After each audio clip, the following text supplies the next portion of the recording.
The Financial Intelligence Centre says South Africa is now at high risk of being used as a hub for terror financing. This comes after Pretoria updated the risk from moderate to high as Islamic State makes inroads into southern Africa. For more on this, I'm joined by Lize van Schoor from the Financial Intelligence Centre of South Africa. Lize, I appreciate your time. Thanks so much for speaking to us this evening. Can you explain why the Financial Intelligence Centre has raised South Africa's risk level for terrorist financing from moderate to high? Good evening.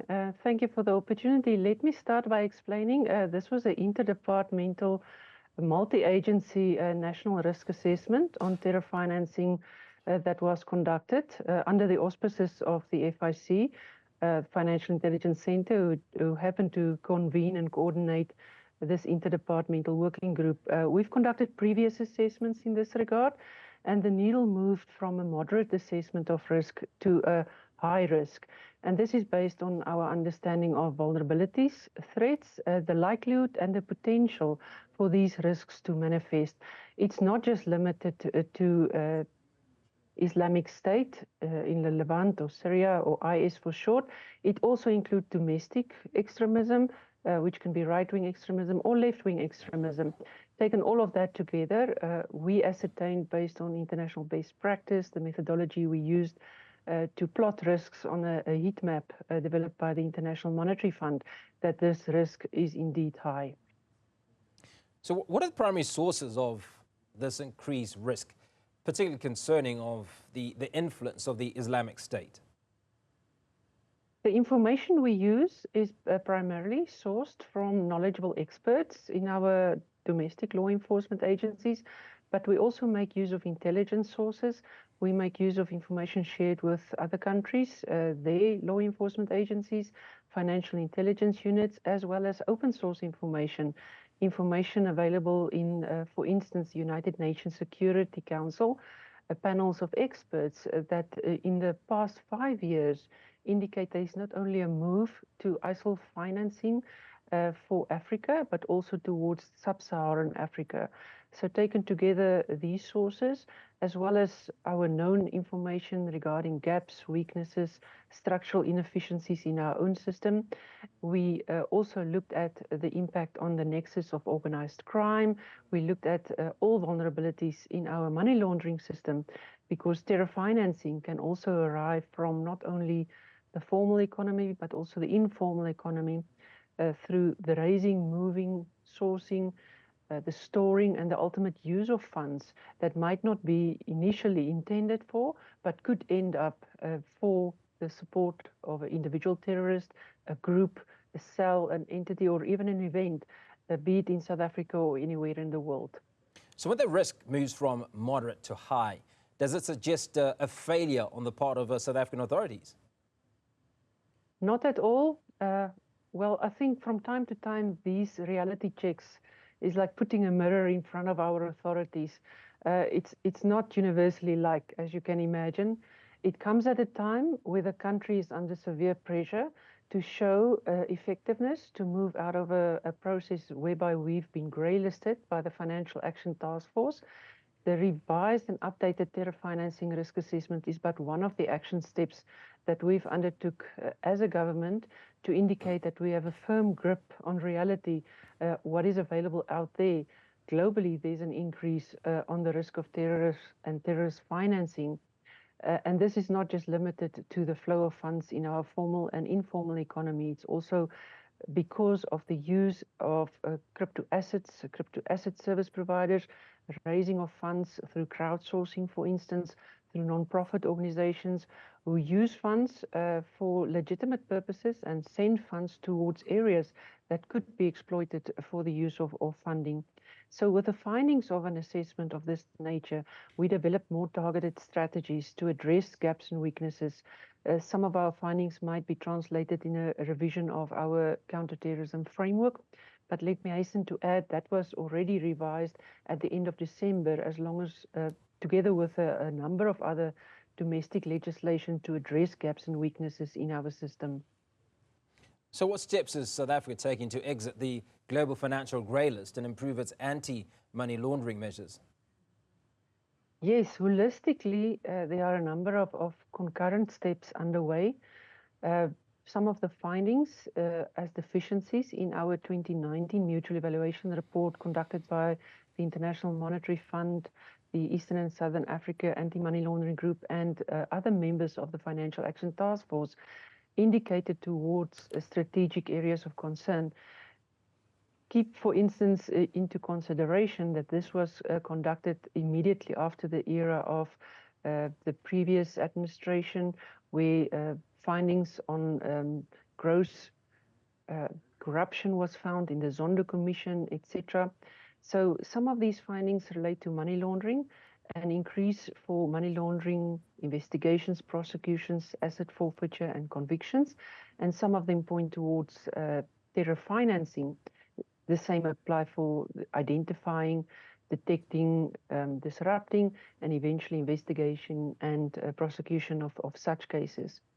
As I've already mentioned, together with legislative amendments, there's a renewed focus on our regulatory and our compliance framework, accountable institutions that report suspicious transaction reports to the Financial Intelligence Center for them to understand where their industry and business risks lies, understanding their clients sources of funds and wealth, also understanding the beneficial ownership relationships linked to their clients. So the onus is very much on a whole of government and society approach, starting with submission of suspicious and unusual transaction reports going into the Financial Intelligence Center, the Financial Intelligence Center sending this off to law enforcement agencies, and law enforcement agencies, of course, building these cases not only by themselves, but also closely related to the international counterparts, because some of these cases are very sophisticated, networked, and involved enablers that assist in both money laundering and terror financing. You talk of sophistication, so it's potentially something that the average person wouldn't realize, and it may be even happening around them. Correct. And we take examples from international case studies, trends, and typologies where this happened elsewhere in the world, specifically relating to terror financing. South Africa has not been on the receiving end of a terrorist attack on the scale of a 9/11, 11 September 2001, or even on the scale of some attacks that subsequently took place in Europe and elsewhere in the world. This will not involve huge amounts of cash to fund such an attack, such an event to manifest. It can be linked to numerous activities, as I indicated, both in support of international terrorism or domestic terrorism. So what role does the public awareness and cooperation play in mitigating the risks of terrorist financing?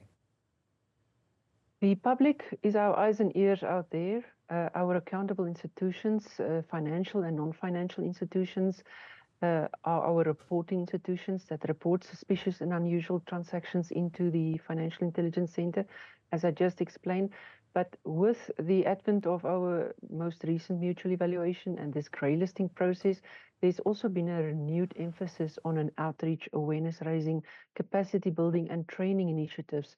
And from our compliance and prevention divisions, we are reaching out to sectors, businesses and industries in our society to make them aware of where they are at risk, where they could be exploited wittingly or unwittingly, and what they need to do to fix their own governance, compliance and regulatory frameworks to be in line with all the legislative and regulatory requirements that's already expected of them in terms of meeting global standards for money laundering, terror financing, proliferation financing, not to occur in our systems and processes. And if any of that is detected, to then report it into the necessary enforcement agencies and investigative agencies. Lize, what makes South Africa such a fertile ground for this sort of illicit activity? I think there's numerous factors. We are a cash-intensive society. We have porous borders.